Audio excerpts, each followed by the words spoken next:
TV, les 7 jours qui font le Mali.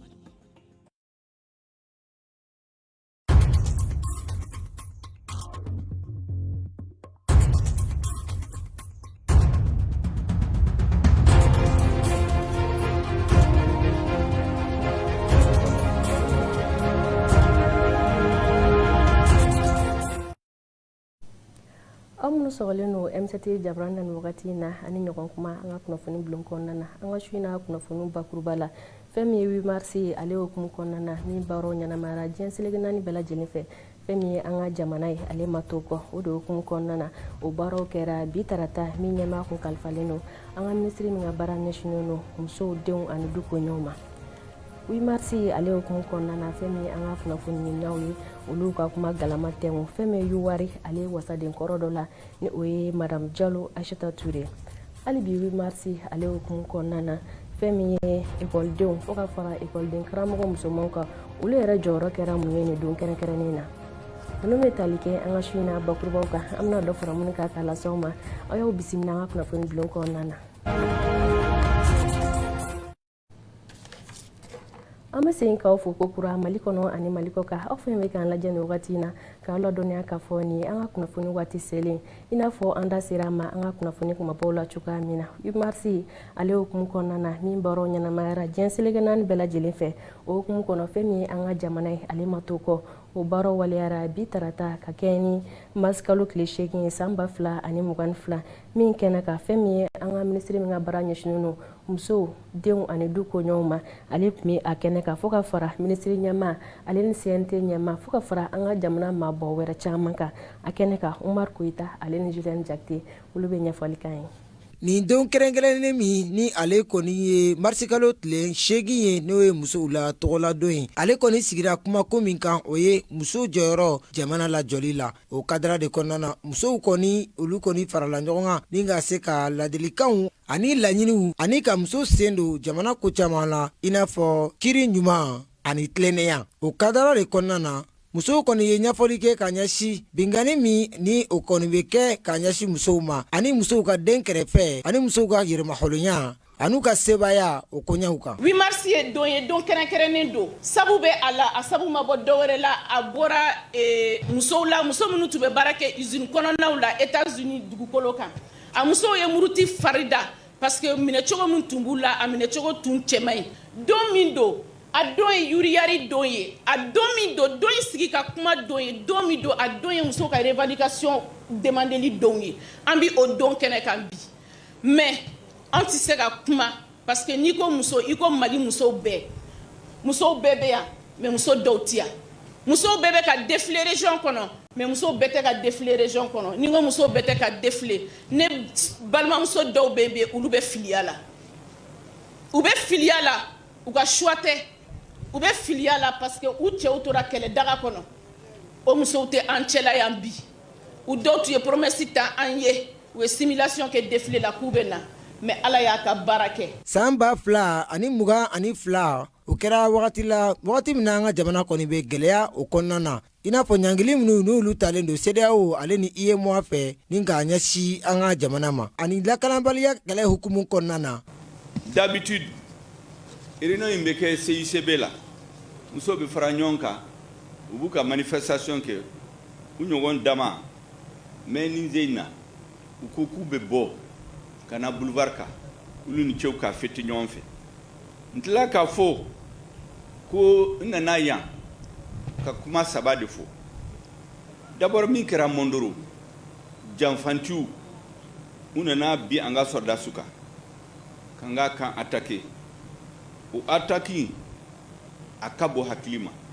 u y'u labɛn kosɛbɛ waati jan kana bi an ka sɔrɔdasiw kan an ka sɔrɔdasiw do tɔɔra la k'a fɔ Mali armée k'a fɔ somɔgɔw ye ko peuple tɛ ɲinɛ u ko jamais u nana bi an ka armée kan ka mɔgɔw 20 ni ɲɔgɔn faga ka arme minɛ minnu sara ala ka hinɛw la minnu jogina u taara hôpital la mais an ka armée réplique min d'u ma u mɔgɔ 10 bolonw la u y'olu de faga u ka hami ye min ye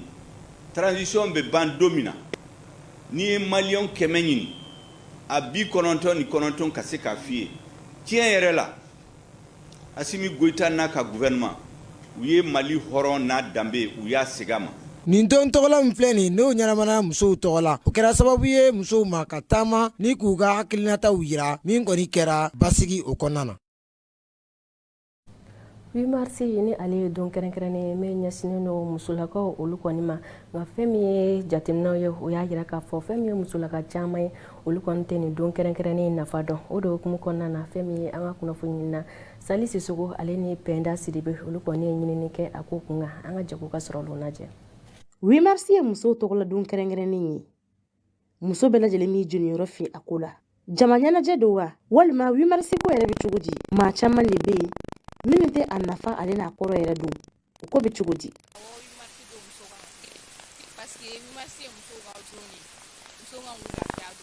nka muso cɛsirilen dɔw bɛ yen minnu bɛ a ɲɛfɔliw kɛ mɔgɔw ye n'olu kɛlen ko u ta k'u kɛ u ka kɛlɛkɛberew ye. fɛti kɛ don tɛ a kan ka jateminɛ de kɛ an musow kan ka jateminɛ de kɛ an balaka dɔw tɛmɛna san caman ɲinan kɔfɛ olu ye kɛlɛ kɛ cogo min na an bi bogotiginiw bɛ se ka taa ekɔliso la an bɛ se ka taa kalan kɛ bi an bɛ se ka taa vote kɛ fɔlɔfɔlɔ la o kun tɛ yen nɔ muso kun n'o ni vote cɛbɔ ko kɛra i tɛ se ka taa vote la kuma tɛ k'a fɔ k'i bɛ kɛ cɛbɔ ye non an balaka dɔw de ye kɛlɛ kɛ an balakaw yɛrɛ tɛ sa a bɛ se an mamuso ani an tulomasamaw de ma olu de ye kɛlɛba kɛ pour que bi an bɛ se k'o droit ninnu sɔrɔ donc bi an fana de kan k'a jateminɛ k'a lajɛ an fana bɛna mun de kɛ k'o ɲɛsigi an fana denmusow ye u kun b'a ɲɛnajɛ ni fɛn camanw ye u kun bɛ tagamaw boloda ka sensibilisation kɛ tagama ninnu boloda la k'a yira an ka hakɛ minnu minɛnen don an na olu ka se ka lafasa u kun bɛ campagne kɛ campagne de plaidoyer kɛ jugu caman kɔnɔ diɲɛ fantan naani bɛɛ fɛ cogo min na an bɛ se ka jɔyɔrɔ ani jɔyɔrɔ min ka kan an ka se k'o sɔrɔ an ka se k'an kan di cogo min na jamana bɛ se ka taa ɲɛ parce que n'i ko jamana i ko cɛ i ko muso bɛɛ de b'a la donc olu y'o baara in kɛ u m'a kɛ ni balani show ye u m'a kɛ ni ɲɛnajɛ u y'a kɛ ni baara ta sira de ye donc don in yɛrɛ cɛ ɲati dan a ɲɛnajɛw dɔrɔn ma koyi a kɛra sababu ɲuman ye k'a to musow ka hakɛw olu bɛ se ka don bɛrɛ la cogo min na. O loi 052 in votera Mali kɔnɔ yan nɔ le 18 décembre 2015 depuis ni loi in votera donc hali bi an b'olu de kɛlɛw la mɔgɔw yɛrɛ tun tɛmɛra anw fana ɲɛ minnu ni anw ka génération tɛ kelen ye n'o ye umuba ninnu ye olu y'a kɛlɛw kɛ n'o ye ina ninnu ye la présidente de l'URD u ka foli bɛ kɛnɛ in kan yan nɔ donc kɛlɛ i ni dɔ y'a bila dɔ b'a ta donc c'est pour que ONG AFP danayatɔn i yɛrɛ ye min fɔ a sigilen don musow ka défense des droits de tali kama donc pendant 6 mois an tun bɛ ka sensibilisation kɛ nin ko in de la pendant 6 mois an ye plaidoyer kɛ ka fɛn caman kɛ walasa musow bɛ se ka sensibiliser cogo min na ka se ka loi 052 ka se ka faamuya ka plaidoyer kɛ auprès des maires ka plaidoyer kɛ mɔgɔ caman kɛrɛfɛ walasa loi in bɛ se ka respecter cogoya mun na a fɔra loi in kɔnɔna na ko ni cɛ 3 taara yɔrɔ o yɔrɔ ko muso 2 ka taa yen ni muso ka ca yɔrɔ min na ni muso 3 taara yɔrɔ la cɛ 2 ka taa yen nɔ donc n'a ma ɲɛ ko n'a ma ɲɛ k'a fɔ ko sensibilisation bɛ ka kɛ nin niveau in de la sensibilisation dun tɛ se ka taa fɛn kɔ an ye appel lancer vraiment partenaires ma minnu ni ambassade du Canada yɛrɛ fana tɛ kelen mɔgɔ minnu bɛ se ka jɛ ka na fara an kan association féminine minnu bɛ yen u ka se ka financer n'u ma se an bɛ ala de deli ala ka se ka financement wɛrɛ sɔrɔ cogoya min na an bɛ se ka jigin togoda ninnu na cogoya min na c'est pourquoi n y'a fɔ n ko nisɔndiya dɔ don nisɔngoya dɔ don basana fankelen ni olu satisfaira fankelen ma satisfait n'aw ma jɛ ka fara ɲɔgɔn kan a ka gɛlɛn seul on est fort ensemble on est puissant. musow tɔgɔla don ɲɛnamayɛli kɔnɔna na mali musow y'a yira k'a fɔ olu ma ɲinɛ u toɲa musow kɔ minnu bɛ togodaw la n'u cɛsirilen don u ka baara la k'u ka dɛmɛ bɛ u yɔrɔ la wa u ma ɲinɛ an ka finitigilakaw kɔ olu mun sababu la an lakananen don. o kunnafoni de bɛ taa n'an ye an ka jamana marabolo kunnafoniyaw la minnu bɛna walawala Kanja Tarawele fɛ an ka jɛgɛ ka sɔrɔ olu lajɛ. A ye aw bisimila a ka bi marabolo kunnafoniw na. An bɛ fɔlɔ Kulikoro duguma kalanso denmisɛnninw kɔni ye tile 3 kalanbila ɲari dɔ kɔni boloda min n'a kɔni daminɛna alamisa tɛmɛlen marisi kalo tile 3 san 2022 yaasa ka dɛmɛ don u lakɔliden ɲɔgɔn minnu kɔni bɛ centre polytechnique secondaire kɔni na Kulikorokaw fɛ yen nɔ. olu minnu kɔni bɛ kɛlɛla u ka dumuniko kɔni na ka da kan u y'a yira k'a fɔ ko san 2020 ani san 2021 dumuni wari kɔni ma sara olu kɔni ye wa ni lakɔliden ninnu ye sɔminda kan ka fɔ ko ni nin tile 3 kalanbila in kɔni ma mako ɲɛ k'u bɛna fɛɛrɛ wɛrɛw sigi sen kan n'an bɔra Kulikoro an b'an kunda Sikaso kan kɛrɛnkɛrɛnniyana Kucalakaw fɛ yen nɔ sifinakaw ka jɛrɛjɛkulu min kɔni bɛ Kucala dugu kɔnɔna na n'a bɛ fɔ ma ko Association des Jeunes pour le Progrès de Kucala olu kɔni ye jolidi baara dɔw kɔni kɛ alamisa don marisi kalo tile 3 san 2022 ka ɲɛsin u ka bangde san kɔni ma Kucalakaw fɛ yen nɔ o hokumu kɔnɔna na u ye joli pɔsi 51 kɔni sɔrɔ ni k'a di Kucala bangde san kɔni ma ni sifinaka ninnu ka ɲɛma ka ɲɛfɔli la olu kɔni jolidi kɔni tɛ dɔ wɛrɛ ye yasa ka dɛmɛ don u ka joliko labarali maaw kɔni ma u ka se ka niw kisi walasa ka dansigi bi marabolo kunnafoniw na an bɛ taga Segu kɛrɛnkɛrɛnniyana Sankaw fɛ yen nɔ salen ka fara nisɔngɔw kɔni sarali kɔni kan san dugu kɔnɔna na o baaraw kɔni tɛ ka kɛ a ɲɛma dugudenw yɛrɛ bolo bawo n'i y'a ta k'a lajɛ wari min n'o kɔni tun kan ka sɔrɔ nisɔngɔ ani salenko kɔni na Sankaw fɛ yen nɔ o tun kan ka bɛn sefa wari miliyɔn 31 de ma nka min sɔrɔla o la sefa wari miliyɔn 1 ni dɔɔni ni kunnafoniya ninnu kɔni dira alamisa don marisi kalo tile 3 san 2022 o de kadara kɔnɔna na sa san mɛrɛ kɔni ye weleweleda kɛ sankadenw bɛɛ lajɛlen ye ko bɛɛ ka taa i ka nisɔngɔ ani ka salen kɔni sara a ɲɛma ni de bɛ dansigi a ka bi marabolo kunnafoniw na hali bi 8 marisi ale hukumu kɔnɔna na fɛn min an ka kunnafoniyaw ye olu kɔni wuli ka jɔ kɛ ka se musolaka dɔ ma ni o bɛ tali kɛ yuwari ale wasaden kɔrɔ dɔ kan ni o ye madame Jalo Aishata Ture a bɛ se ka ɲɛfɔli kɛ ni waati in na an ka jamana yɛrɛ tagabolo kan a ye ɲɛfɔli kɛ an ka kunnafoni na Julien Jakite ale ni Omar Koyita ka kuma galamana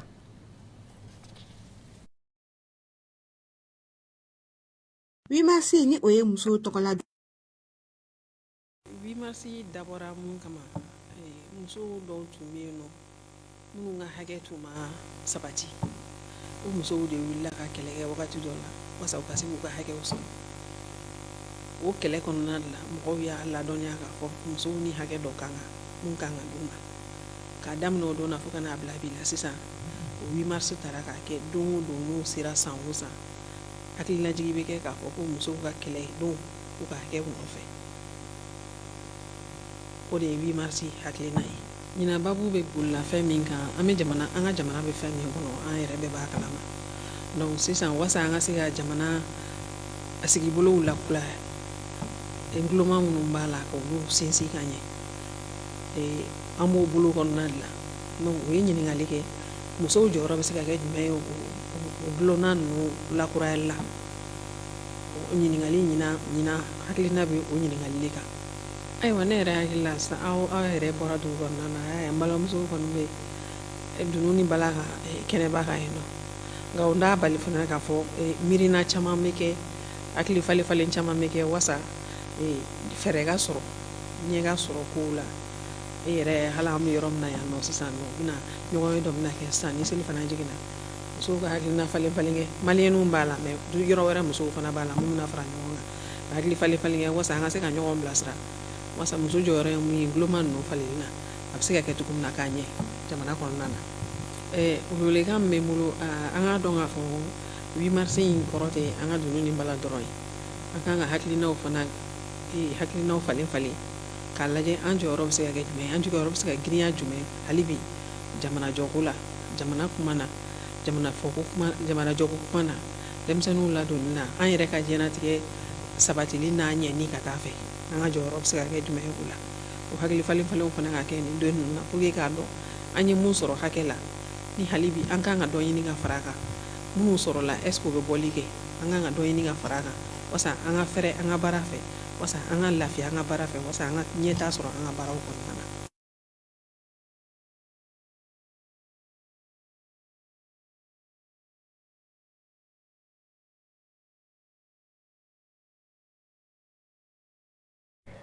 marisi ni ale ye musow tɔgɔla don ye diɲɛ seleke naani bɛɛ lajɛlen fɛ o de hukumu kɔnɔna na fɛn min ye an ka kunnafoni ɲini na Umu Kone ale ni Umu Jakite olu kɔni ye wuli ka jɔ kɛ fɛn min ye cɛlakaw yɛrɛ jɔyɔrɔ ni don kɔfɔli in na an ka jɛgu ka sɔrɔ olu lajɛ. Musow ka don kɛrɛnkɛrɛnnen min filɛ nin ni a kɔni bɛ ta yaasa k'u ka hakɛw kɔni ka olu tɔbɔtɔ o kɔni man tɛ ka da don kelen ma i n'a fɔ ni maa ninnu bɛ a fɔ an ɲɛna u ka kɔrɔfɔw kɔnɔ sanga ani a ka waati bɛɛ lajɛlen na tasibila kɔni kan ka kɛ ka ɲɛsin an balakaw olu ma. N'i ko ko muso tɛ fɛn ye, min ye cɛ ye de tɛ fɛn ye, parce que n'a t'i bolo i tɛ mɔgɔya la. Ko muso yɛrɛ kan ka don u jɔyɔrɔba de bɛ société la. 8 mars don 8 mars tɛ o, muso hali diinɛ kɔnɔna na muso jɔ surtout an ka société malienne na. N'a fɔra 8 mars qui parle de 8 mars par d'homme aussi, parce que mana muso fɔ ni ma cɛ fɔ tɔ ka jɛ don, ni ye cɛ fɔ ni ma muso fɔ tɔ ka jɛ don. Normalement cɛ bɛ kan ka muso accompagner 8 mars la. Bon, muso ka nin fɛti ba don parce que ko fitinin tɛ fɛn min 8 mars ye n'i y'a mɛn muso i ko du. Donc 8 mars na n'an fana kan ka se k'u bilasira ni mun ye an kan k'o kɛ. Donc 8 mars kɔni n'i ko ko muso i ko ko cɛ a b'i n'a fɔ n'i ko ko cɛ i ko ko muso cɛ ni muso taala ɲɔgɔn ye u bɛ ɲɔgɔn dafa. Donc diɲɛ tɛ fɛn sugu sugu n'a bɛ musow kan a bɛ c'est comme ça a b'an cɛw kan. Donc an ka pari mun ye an ka fara muso kan k'u dɛmɛ u kungo la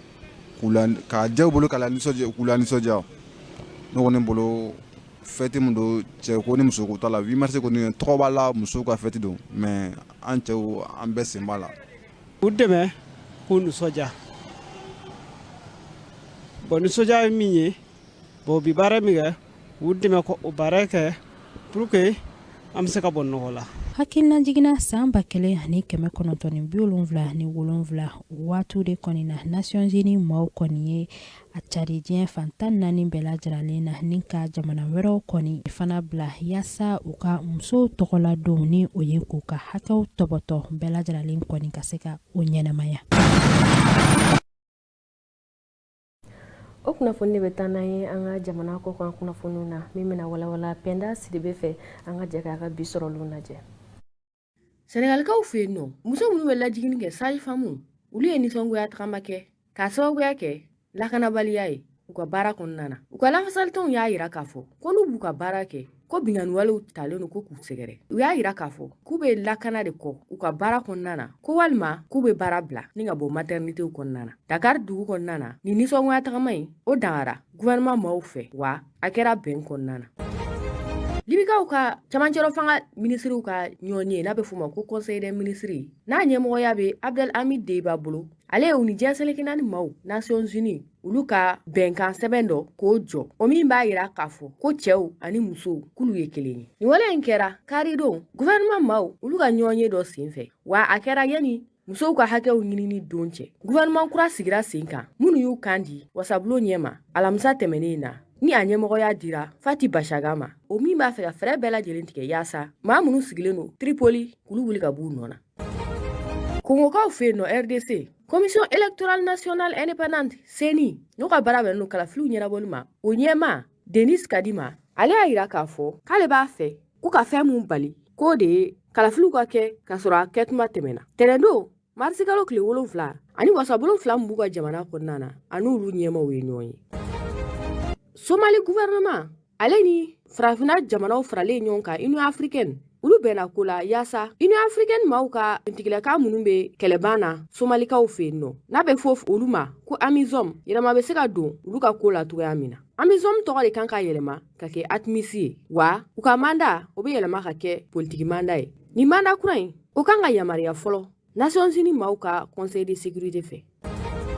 Tɛnɛndon marisi kalo tile 7 Rwanda y'a ka dantew bɛɛ dayɛlɛ minnu kun datuguna diɲɛ bana COVID-19 kabini o daminɛlen u ka jamana kɔnɔna na a bɛ san 2 bɔ marisi kalo la san 2020 na nka u kɛrɛfɛ dugu 2 bɛ yen nɔ minnu dancɛw kun datugura de k'a sababuya kɛ politiki ko ni lakanabaliya mankan mun b'olu ka jamanaw kɔnɔna na n'o de ye Burundi ye o min datugura san 2000 ale ni 15 bantɔ la fo ka taa se Uganda ma o min fana datugura san 2000 ale ni 18 na nka o bɛɛ n'a ta Burundi ale y'a ani Uganda dancɛ to datuguni.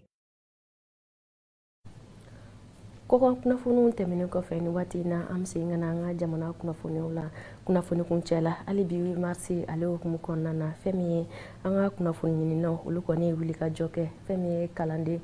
école karamɔgɔw fo ka fara kalanden musomanw kan olu yɛrɛ jɔyɔrɔ kɛra mun ye nin don kɛrɛnkɛrɛnnen na Fadi Talfi Mayiga ale ni Fatumata Jalo olu ye ja dɔw ɲini an ye o kama an ka jago ka ja sɔrɔlo lajɛ.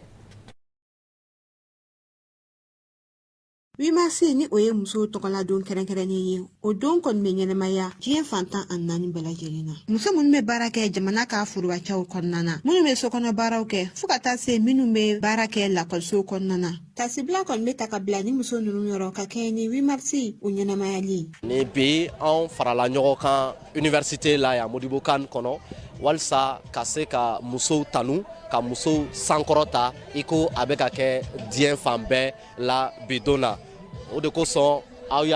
ɲɛ b'a la an ye jama wele an ye an ka ekɔlidenw labila walsa bi an bɛɛ ka fara ɲɔgɔn kan ka se ka musow tanu ani ka musow bonya sabula muso ni bonya ka kan 8 mars ye musow tɔgɔla don ye Mali kɔnɔ yan fɔlɔ la n tun b'a fêter ni baw ye n t'a fêter comme aujourd'hui je le fais.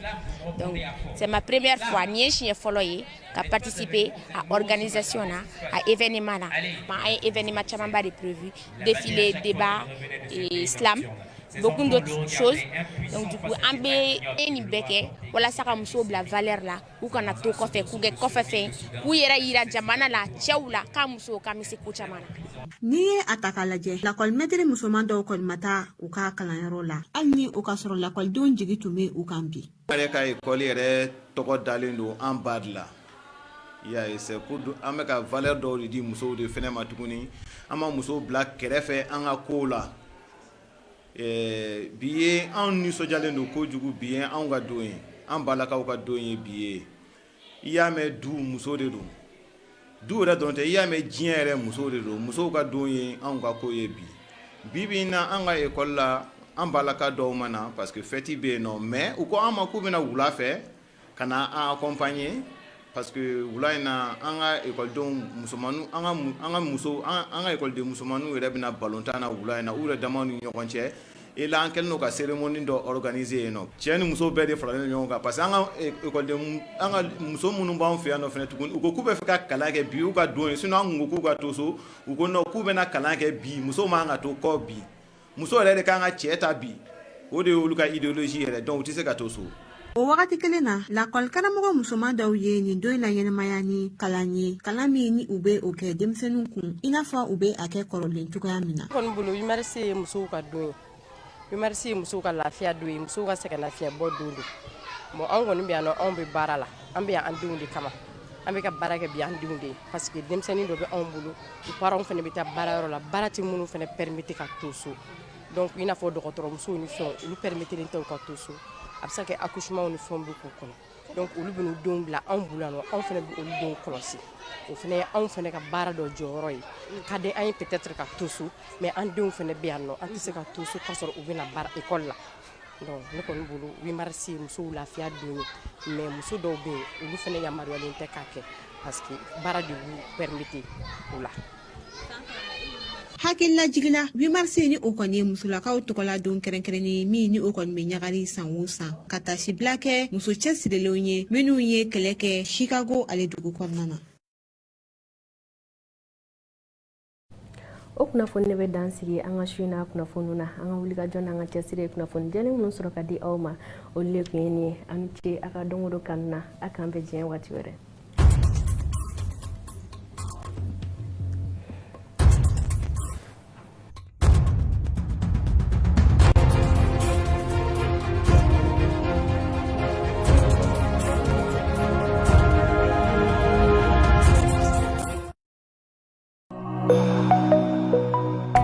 M7 TV, les 7 jours qui font le Mali.